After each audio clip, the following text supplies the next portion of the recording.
Many people have called up asking me whether I will be part of the demonstration tomorrow in the Panjim Church Square to sign a collective representation to the Chief Minister to get Visvajit Rane sacked as Goa's Town and Country Planning Minister and Forest Minister. I have told them that I will be there.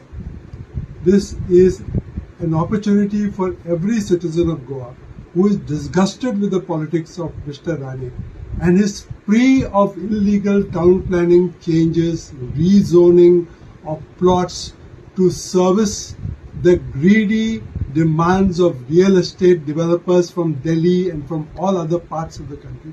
This is an opportunity for everybody who is fed up of this to come to the church square and do only one thing. Don't make any speech, don't do anything, only sign a letter which is drafted, which will be circulated so that this can be submitted to the Chief Minister. Then you can go.